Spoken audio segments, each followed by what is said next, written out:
اعوذ باللہ من الشیطان الرجیم بسم اللہ الرحمن الرحیم الیوم اکملت لکم دینکم واتممت علیکم نعمتی وردیت لکم الاسلام دینا۔ بعد اعوذ باللہ من الشیطان الرجیم انا نحن نزلنا الذکر وانا لہ لحافظون۔ بعد اعوذ باللہ من الشیطان الرجیم ولا تستوی الحسنۃ ولا السیئۃ ادفع بالتی ہی احسن فاذا الذی بینک وبینہ عداوۃ کأنہ ولی حمیم۔ صدق اللہ العظیم۔ میرے انتہائی قابل احترام بھائیوں، بہنوں، دوستوں اور ساتھیوں، آج میں ایک بڑے منفرد موضوع پر آپ سے گفتگو کرنا چاہتا ہوں۔ موضوع ہے میرا نبی پاک صلی اللہ علیہ وسلم کا منفرد مقام۔ 1,24,000 نبیوں میں ہمیں کچھ ایسی چیزیں نظر آتی ہیں نبی پاک صلی اللہ علیہ وسلم کی زندگی میں کہ جو بڑی منفرد ہیں۔ سب سے پہلی چیز جس چیز کو ہمیں سامنے رکھنا چاہیے کہ اللہ سبحانہ و تعالیٰ نے پوری دنیا کے جو ایونٹس تھے، جو واقعات تھے، نبی پاک صلی اللہ علیہ وسلم کی زندگی کے حوالے سے اللہ سبحانہ و تعالیٰ نے کس طرح سے ان تمام واقعات کو پلان کیا۔ حضرت ابراہیم علیہ السلام کا سفر مکہ کی جانب، ایک ایسا شہر کہ جو صحرا ہے، جہاں زندگی کی کوئی علامت موجود نہیں ہے، جو دنیا کے نقشے پر کوئی حیثیت اور مقام نہیں رکھتا۔ حضرت ابراہیم کا مکہ کی طرف ہجرت کرنا اور اپنے معصوم بچے اور بیوی کو وہاں چھوڑ کر چلے جانا کہ جہاں زندگی کی کوئی علامت موجود نہیں تھی، یہ اپنی جگہ ایک بہت منفرد واقعہ ہے کہ جہاں سے ہم نبی پاک صلی اللہ علیہ وسلم کی زندگی کے سفر کا آغاز دیکھتے ہیں۔ پھر حضرت ابراہیم علیہ السلام کا دنیا میں اللہ کی عبادت کے لیے پہلا گھر، اس کی دیواروں کو بلند کرنا۔ پھر حضرت اسماعیل علیہ السلام کی پیدائش اور کم و بیش 3,000 سال کے بعد اسی نسل سے نبی محترم صلی اللہ علیہ وسلم کی آمد۔ یہ واقعات کوئی رینڈم واقعات نہیں تھے، بلکہ ان واقعات کے پیچھے اللہ سبحانہ و تعالی کی حکمت اور وزڈم تھی۔ میرے بھائیوں، دوستوں اور ساتھیوں، پھر دوسری چیز جو میں آپ کے سامنے رکھنا چاہتا ہوں، حضرت عبداللہ بن مسعود رضی اللہ تعالیٰ عنہ فرماتے ہیں کہ جب اللہ سبحانہ و تعالی نبی کا انتخاب کرتے ہیں تو نبی کی امت کا انتخاب بھی اسی وقت فرماتے ہیں۔ آپ یہ دیکھیے کہ اللہ سبحانہ و تعالیٰ نے نبی پاک صلی اللہ علیہ وسلم کے ارد گرد کتنے خوبصورت انسانوں کو جمع کیا۔ یہ پہلو سامنے رکھیے کہ نبی پاک صلی اللہ علیہ وسلم کی والدہ کا انتقال ہو چکا ہے جب آپ کی عمر 6 سال تھی۔ نبی کی حیثیت سے آپ پر جو بوجھ آنے والا ہے، اس بوجھ کو سنبھالنے کے لیے گھر میں ایک ایموشنل سپورٹ، گھر میں ایک ایسی سپورٹ، ایک ایسی فگر کا موجود ہونا، ایک ایسی شخصیت کا موجود ہونا کہ جو آپ کو جذباتی طور پر، جو آپ کو ایموشنل سپورٹ فراہم کر سکے۔ اللہ سبحانہ و تعالیٰ نے حضرت خدیجہ کی صورت میں رضی اللہ تعالیٰ عنہ ایک ایسی شخصیت آپ کے گھر میں آپ کو دی کہ جنہوں نے نبی صلی اللہ علیہ وسلم کی ایموشنل سپورٹ، یعنی وہ آپ کے ساتھ سپورٹ، جنہوں نے آپ کو ایموشنلی اس پورے سفر کے دوران پورے طریقے سے آپ کی مدد کی، آپ کو سپورٹ کیا۔ میرے بھائیوں، دوستوں، پھر ہم دیکھتے ہیں کہ یہ خوبصورت انسان جو نبی پاک صلی اللہ علیہ وسلم کے گرد جمع ہوئے، حضرت ابو بکر رضی اللہ تعالیٰ عنہ ہیں، حضرت بلال ہیں، حضرت زید ہیں، حضرت عمر ہیں، حضرت علی ہیں، حضرت عثمان ہیں، حضرت ابو عبیدہ بن جراح ہیں، حضرت معاذ بن جبل ہیں۔ ایک سلسلہ ہے نہ ختم ہونے والی انسانوں کا کہ جو بہت خوبصورت انسان اللہ نے آپ صلی اللہ علیہ وسلم کے ارد گرد جمع کیے۔ پھر آپ ذرا ایک اور پہلو دیکھیے کہ نبی پاک صلی اللہ علیہ وسلم مرد کی حیثیت سے اگر کہیں اس بات کا کوئی امکان موجود ہو کہ عورت کے جذبات کو سمجھنا، عورت کی مشکلات کو سمجھنا، عورت کے معاملات کو سمجھنا، اس میں چونکہ آپ مرد تھے کہیں اس حوالے سے کوئی تشنگی نہ رہ جائے، اللہ سبحانہ و تعالیٰ نے آپ کو حضرت خدیجہ، حضرت عائشہ، حضرت حفصہ، حضرت ام سلمہ اور وہ ازواج مطہرات آپ کے ارد گرد جمع کی کہ جنہوں نے آپ کی تعلیمات کو آگے تک پہنچایا۔ ہم دیکھتے ہیں کہ حضرت عائشہ رضی اللہ تعالی عنہا آپ صلی اللہ علیہ وسلم کے انتقال کے بعد 46 سال اس دنیا میں رہیں اور آپ نے بے شمار صحابہ کی، عورتوں کی اور مردوں کی تعلیم و تربیت کی۔ پھر ہم دیکھتے ہیں حضرت حفصہ رضی اللہ تعالی عنہا، آپ اس دنیا میں تقریباً 33 سال زندہ رہیں آپ صلی اللہ علیہ وسلم کے انتقال کے بعد۔ اور پھر ہم دیکھتے ہیں حضرت ام سلمہ رضی اللہ تعالی عنہا، آپ 50 سال سے زیادہ اس دنیا میں زندہ رہی آپ صلی اللہ علیہ وسلم کے انتقال۔ سب سے زیادہ لمبی عمر ام سلمہ رضی اللہ تعالی عنہا نے پائی۔ میرے بھائیوں، دوستوں اور ساتھیوں، یہ واقعات، یہ لوگوں کا جمع ہونا، یہ کوئی رینڈم واقعات نہیں، یہ اللہ سبحانہ و تعالیٰ نے پوری منصوبہ بندی کی کہ نبی پاک صلی اللہ علیہ وسلم کی زندگی کہ جو انسانیت کے لیے آخری انسان کے دنیا میں آنے تک ایک مکمل دین کے طور پر، ایک مکمل رول ماڈل کے طور پر، ایک آخری دین اور اللہ کے پیغام کے طور پر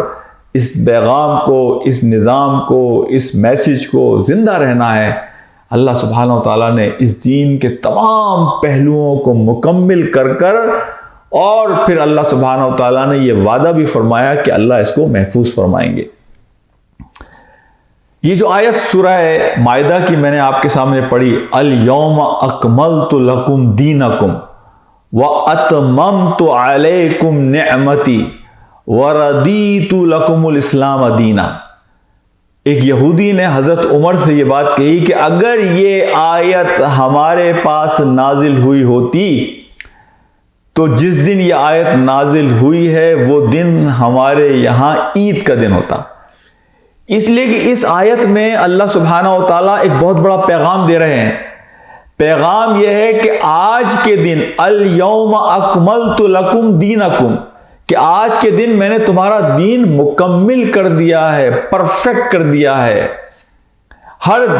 طرح سے، ہر زاویے سے۔ وہ پیغام کہ جو حضرت آدم علیہ السلام سے شروع ہوا تھا، آج عرفات کے میدان میں ہم اس دین کو مکمل کر رہے ہیں۔ وَأَتْمَمْتُ عَلَيْكُمْ نِعْمَتِي، اور ہم نے اپنی نعمت، یہ دین اللہ کی نعمت ہے، اللہ کی سب سے بڑی نعمت انسانیت کے لیے اللہ کے دین کی رہنمائی ہے۔ تو اللہ تعالیٰ فرما رہے ہیں کہ آج ہم نے اپنی نعمت بھی مکمل کر دی، اور وَرَضِيتُ لَكُمُ الْإِسْلَامَ دِينًا، اور اس تمہارے لیے ہم نے اسلام کو بحیثیت دین کے پسند کر لیا ہے۔ میرے بھائیوں اور دوستوں اور ساتھیوں، یہ آیت خود یہ بتا رہی ہے کہ دین اسلام، نبی پاک صلی اللہ علیہ وسلم کا پیغام، یہ وہ آخری اور مکمل پیغام ہے کہ جو اللہ کی نعمت کی صورت میں انسانیت کو ملا ہے، اور اللہ رب العالمین نے خود اس دین اسلام کو انسانیت کے لیے نظام کے طور پر قبول کیا ہے اور نظام کے طور پر ان کے لیے پیش کیا ہے۔ میرے بھائیوں، دوستوں اور ساتھیوں، پھر جو اللہ سبحانہ و تعالیٰ نے ایک اور بڑی منفرد چیز ہمیں نبی پاک صلی اللہ علیہ وسلم کی زندگی میں نظر آتی ہے کہ جو سورہ حامیم سجدہ کی آیت میں نے آپ کے سامنے پڑھی، وَلَا تَسْتَوِي الْحَسَنَةُ وَلَا السَّيِّئَةُ اِدْفَعْ بِالَّتِي هِيَ أَحْسَنُ فَإِذَا الَّذِي بَيْنَكَ وَبَيْنَهُ عَدَاوَةٌ كَأَنَّهُ وَلِيٌّ حَمِيمٌ۔ میرے بھائیوں، دوستوں اور ساتھیوں، یہ حامیم سجدہ کی آیت، اس کی مکمل تصویر ہمیں نبی پاک صلی اللہ علیہ وسلم کی زندگی میں نظر آتی ہے۔ اس آیت کی بہترین تفسیر ہمیں نبی محترم صلی اللہ علیہ وسلم کی زندگی میں نظر آتی ہے۔ اللہ سبحانہ و تعالیٰ فرما رہے ہیں کہ ایول، شر اور اچھائی ایک جیسی نہیں ہوتی، اور تمہارے ساتھ اگر کوئی غلط معاملہ کرے، اگر کوئی تمہارے ساتھ شرارت کرے، اگر کوئی تمہارے ساتھ غلط عمل کرے تو اسے اچھی نیکی کے ساتھ رد کرو، بدی کو نیکی کے ساتھ رد کرو، برائی کو اچھائی کے ساتھ، بہترین اچھائی کے ساتھ رد کرو۔ برائی اور اچھائی، نیکی اور بدی ایک جیسی نہیں ہے۔ اگر کوئی تمہارے ساتھ برا معاملہ کرے، بدی کرے، تم اس کے ساتھ بہترین نیکی کرو۔ اگر تم ایسا کرو گے تو اس کا نتیجہ یہ نکلے گا فَإِذَا الَّذِي بَيْنَكَ وَبَيْنَهُ عَدَاوَةٌ كَأَنَّهُ وَلِيٌّ حَمِيمٌ، کہ تمہارا جو بدترین دشمن ہے وہ بھی تمہارا بہترین دوست بن جائے گا، تمہارا ولی بن جائے گا، تمہارا ساتھی بن جائے گا، تمہارا ہم سفر بن جائے گا، تمہارا ہم نوا بن جائے گا۔ میرے بھائیوں، دوستوں اور ساتھیوں، نبی پاک صلی اللہ علیہ وسلم نے ہمیں ایک چیز سکھائی۔ آپ نے فرمایا اور اپنی عملی زندگی سے اس بات کو ثابت کیا کہ کوئی بھی دنیا کا انسان تم سے خواہ کتنی ہی نفرت کرتا ہو، لیکن اس کے دل میں ایک مقام ایسا موجود ہے، نرمی کا سافٹ اسپاٹ، کہ اگر تم نے جا کر اس جگہ کو ٹچ کیا، ہٹ کیا، اپنی نیکی کے ذریعے، اپنے اچھے عمل کے ذریعے، اپنے اچھے تعلق کے ذریعے، تو تم انسان کے دین، تم اس انسان کے دل کو جیت لو گے۔ نبی پاک صلی اللہ علیہ وسلم کی زندگی میں جو بہترین مثال ہمیں ملتی ہے میرے بھائیوں اور دوستوں، فتح مکہ کے بعد آپ نے نہ صرف یہ کہ ان دشمنوں کو معاف کر دیا کہ جو سبب بنے تھے آپ کو مکہ چھوڑنے کا، کہ جو آپ کو بڑا عزیز تھا مکہ، وہ لوگ کہ جنہوں نے آپ کے ساتھیوں پر جو تشدد کیا تھا، وہ خباب رضی اللہ تعالیٰ عنہ ہوں، وہ بلال ہوں، وہ ام یاسر ہوں، وہ آل یاسر ہوں، وہ لوگ کہ جن کی وجہ سے لوگوں کو ہجرت حبشہ کرنی پڑی، وہ لوگ کہ جن کی وجہ سے لوگوں کو ہجرت مدینہ کی طرف کرنا پڑی، ان تمام لوگوں کو آپ نے معاف کر دیا۔ صرف انہی کو معاف نہیں کیا، بلکہ آپ نے ان لوگوں کو بھی معاف کیا کہ جن لوگوں نے آپ کو آپ کی ذاتی زندگی میں دکھ دیے تھے، تکلیفیں دی تھیں، پریشانیاں دی تھیں۔ حابر بن الاسود، وہ شخص کہ جب آپ کی سب سے بڑی بیٹی حضرت زینب رضی اللہ تعالی عنہ ہجرت کر رہی ہیں مکہ سے مدینہ، تو یہ شخص اپنے تیر کے ذریعے ان کے اونٹ کو پریشان کرتا ہے، یہاں تک کہ وہ اونٹ حضرت زینب کو نیچے پھینک دیتا ہے، کہ جس کے نتیجے میں ان کا حمل گر جاتا ہے، کہ جس کے نتیجے میں ان کا مسکیریج ہوتا ہے۔ میرے بھائیوں، دوستوں اور ساتھیوں، آپ اندازہ لگائیے کہ اللہ کے رسول کی بیٹی اور ان کے ساتھ یہ شخص یہ معاملہ کرتا ہے۔ تصور میں لائیے کہ اگر میری بچی کے ساتھ کوئی اس طرح کا معاملہ کرے تو میرا رویہ کیا ہوگا۔ عثمان بن طلحہ، جو خانہ کعبہ کی چابیوں کے امین تھے، مکہ میں ہجرت سے پہلے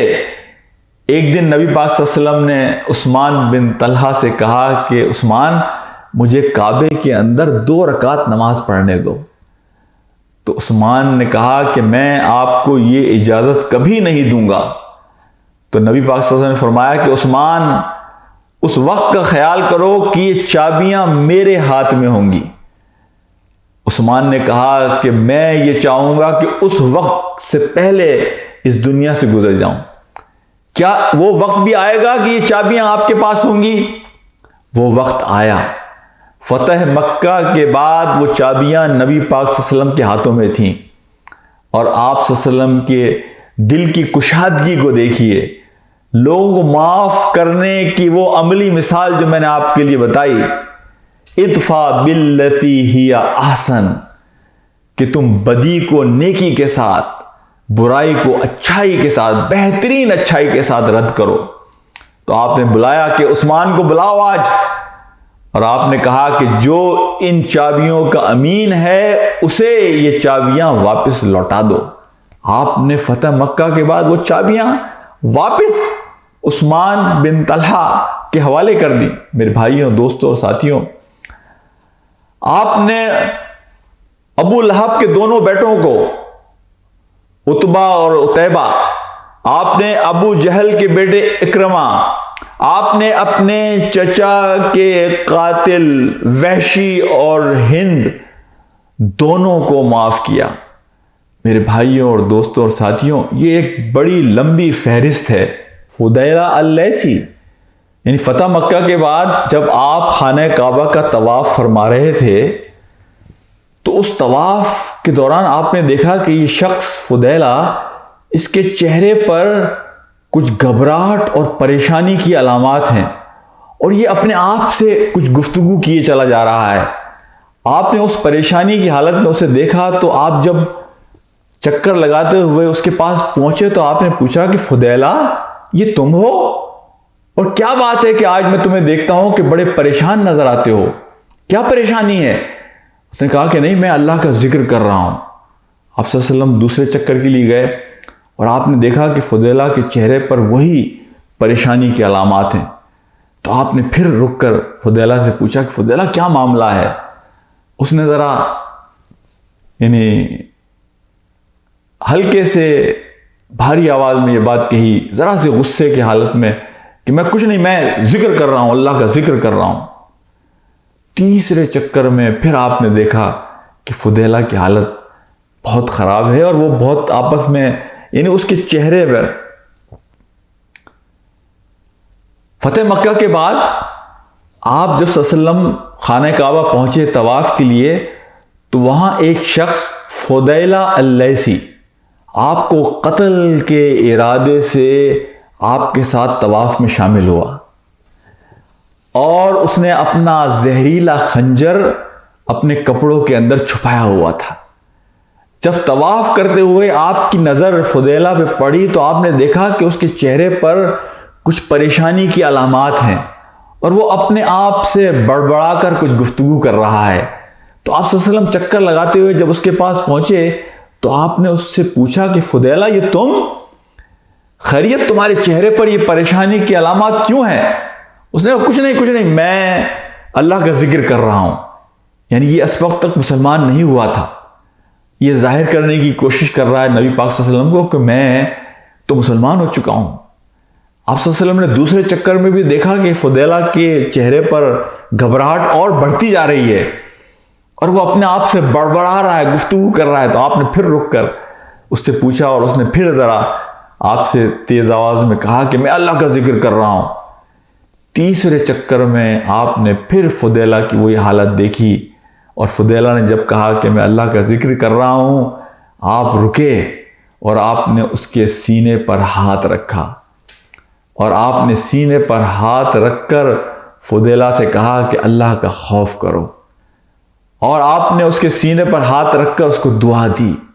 فضیلہ یہ کہتے ہیں کہ اللہ کے رسول نے جب میرے سینے پر اپنا ہاتھ رکھا تو وہ ساری نفرتیں جن سے میرا دل بھرا ہوا تھا، وہ ساری نفرتیں ختم ہو گئیں. اور جب آپ نے اپنا ہاتھ میرے سینے سے اٹھایا ہے تو بخدا اس ہاتھ کے رکھنے سے پہلے اس زمین پر سب سے زیادہ نفرت جس شخص سے مجھے تھی وہ محمد صلی اللہ علیہ وسلم تھے. لیکن آپ کا ہاتھ میرے سینے پر آیا، اور آپ نے جب ہاتھ اٹھایا ہے تو اس زمین پر سب سے زیادہ محبت کے لائق جو شخص میرے لیے تھے وہ نبی پاک صلی اللہ علیہ وسلم تھے۔ میرے بھائیوں، میرے دوستوں اور میرے عزیزوں اور ساتھیوں، نبی پاک صلی اللہ علیہ وسلم کی شخصیت کا یہ پہلو، اس پہلو نے بڑے سے بڑے دشمن کو بھی آپ کا دوست بنا دیا، آپ کا ساتھی بنا دیا، آپ کا ہم نوا بنا دیا۔ میرے بھائیوں، دوستوں اور ساتھیوں، آج ہمارا معاملہ یہ ہے کہ ہم تو مسلمان کو کافر قرار دینے کے لیے پھرتے ہیں، ہم تو وجوہات تلاش کرتے ہیں ایک دوسرے سے نفرت کرنے کے لیے۔ نبی پاک صلی اللہ علیہ وسلم کا رویہ یہ تھا کہ آپ لوگوں کو معاف کرنے کے لیے بے چین رہتے تھے، آپ حریص تھے کہ وہ جو لوگ آپ کے ساتھ ہیں وہ سب کامیاب ہو جائیں۔ آپ لوگوں کے ساتھ ایسی محبت کرتے تھے کہ انس بن مالک رضی اللہ تعالی عنہ نے جو واقعہ نقل کیا ہے، وہ کہتے ہیں کہ نبی پاک صلی اللہ علیہ وسلم کے بعد جب یہ خبر آئی کہ یہودی کا بچہ مرنے والا ہے مدینہ میں،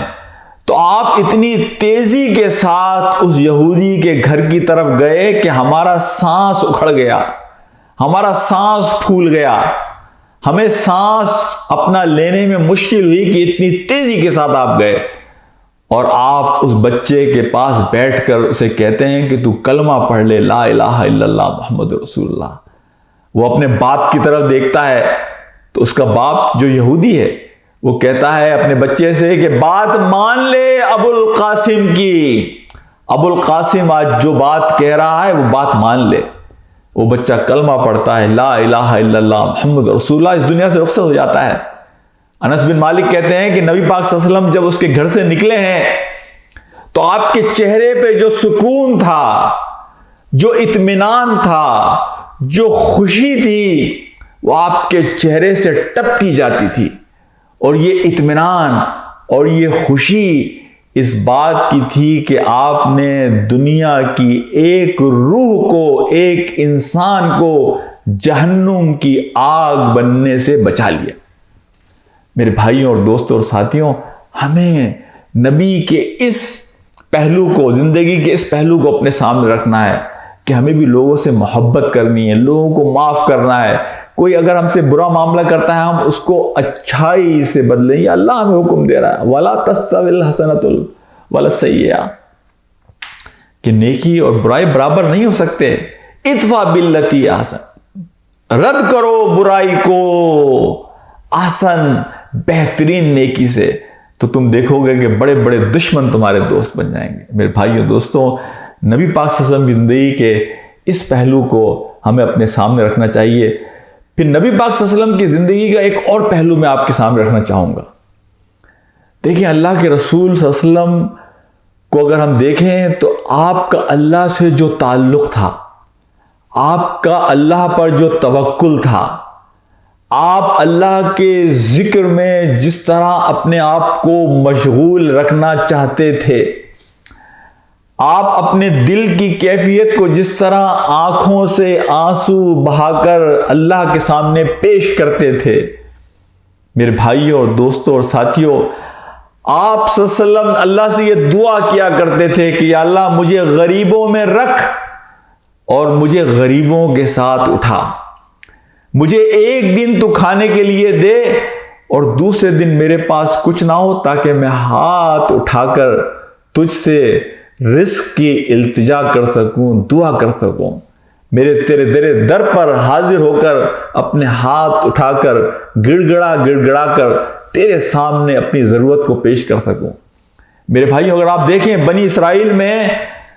بیشتر انبیاء ان کے بادشاہ تھے، اسی لیے انہوں نے کہا نا جب حضرت طالوت گئے ہیں جالوت کا مقابلہ کرنے کے لیے کہ بادشاہ چاہیے ہمیں اپنی امامت کے لیے،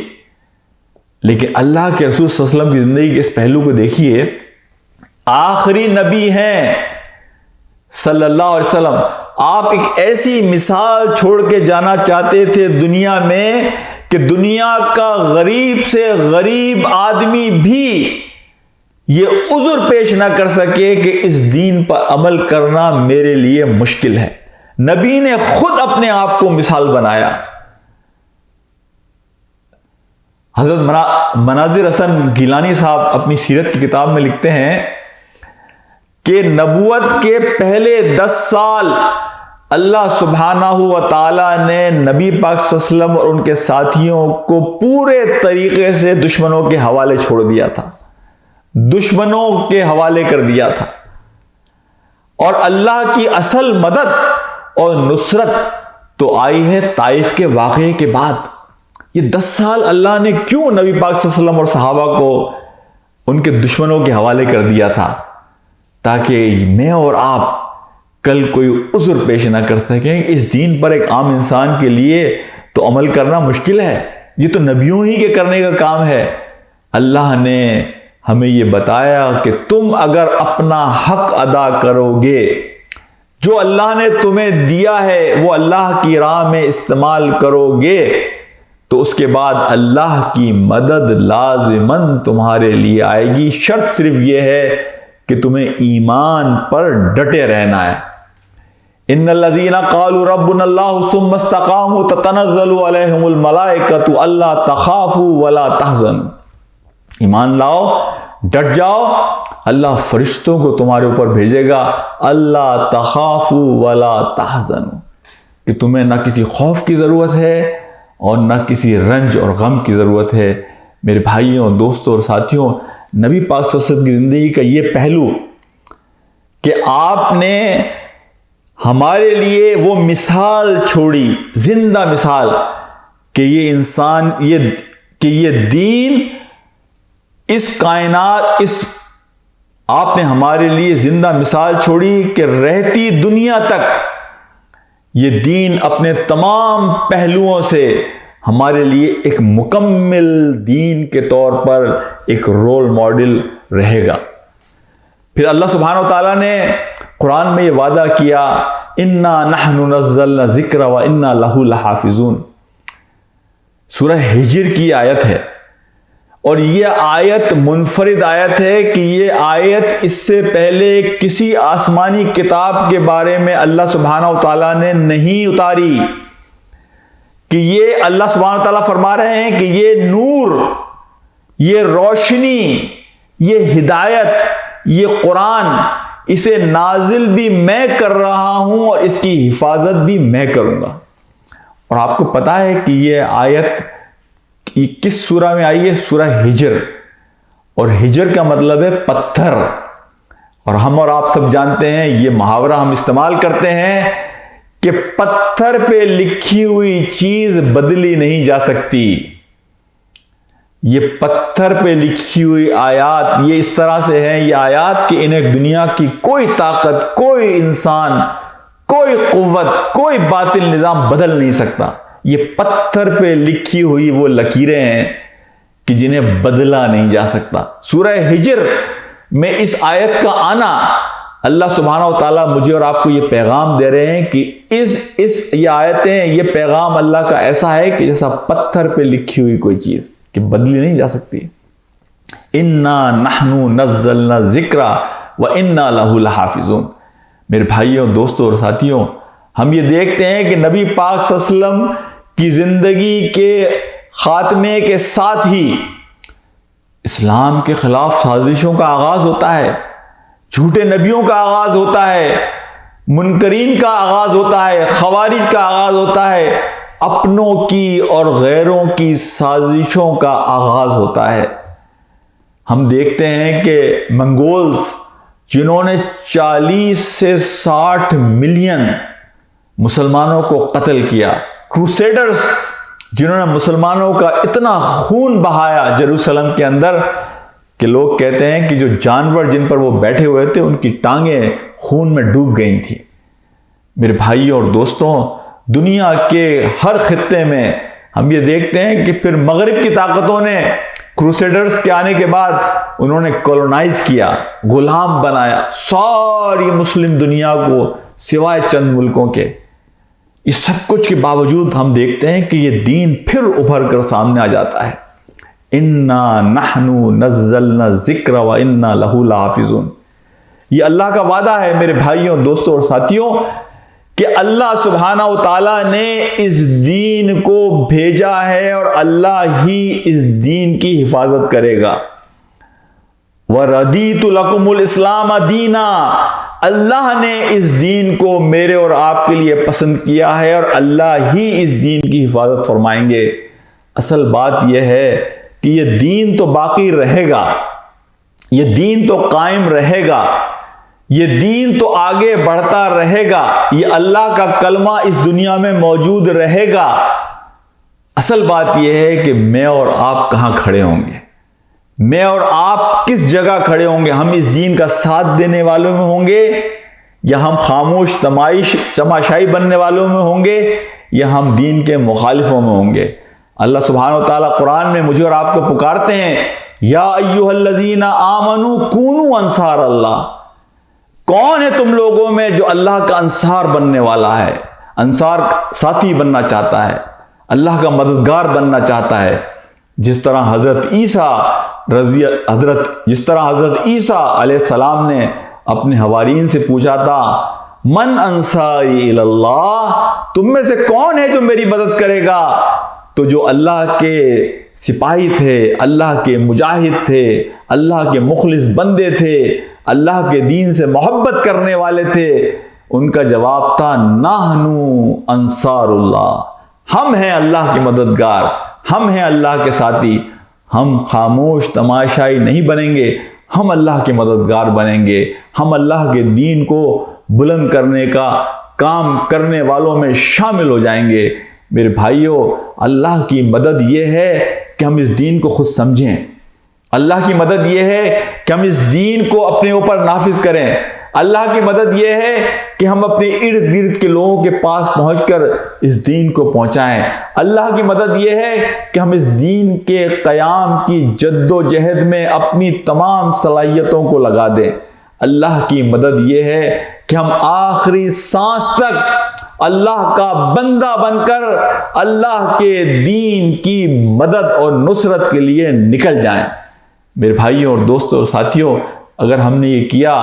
تو ہم کامیاب ہو جائیں گے، اور آخرت کے دن ہم یہ سنیں گے، یا ایتھا النفس المطمئنہ ارجعی الی ربک راضیۃ مرضیہ فادخلی فی عبادی وادخلی جنتی، کہ میرے بندے تو نے اپنے حصے کا کام کر دکھایا، تجھے میں نے اشرف المخلوقات بنایا تھا، تجھے میں نے زمین پر اپنا خلیفہ بنایا تھا، تجھے میں نے احسن تقویم پر پیدا کیا تھا، اور تو نے اپنا کام کر دکھایا، تو نے حق ادا کر دیا،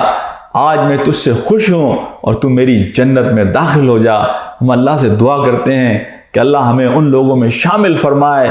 کہ جو نبی پاک صلی اللہ علیہ وسلم کی محفل میں جنت الفردوس میں موجود ہوں گے۔ اللہ ہمیں ان لوگوں میں شامل کرے کہ جو نبیوں کی محفل ہے اس میں ہم بھی شامل ہو جائیں۔ ہم اللہ سے دعا کرتے ہیں کہ اللہ ہمیں کامیابی نصیب فرمائے، زندگی کے آخری سانس تک ہمیں اللہ کے دین پر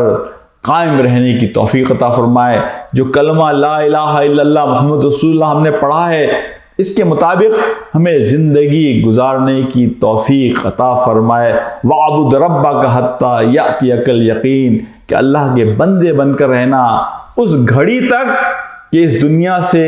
جب تمہاری آنکھیں بند ہوں گی تو یقین کے لمحات شروع ہو جائیں گے، اور وہ تمام وعدے جو اللہ نے قرآن میں کیے ہیں اور نبی پاک صلی اللہ علیہ وسلم نے اپنی حدیثوں میں کیے ہیں، وہ یقین کی صورت میں تمہارے سامنے، حقیقت کی صورت میں تمہارے سامنے آ جائیں گے۔ اللہ تعالی ہماری مدد فرمائے۔ وآخر دعوانا ان الحمد للہ رب العالمین۔ السلام علیکم ورحمۃ اللہ وبرکاتہ۔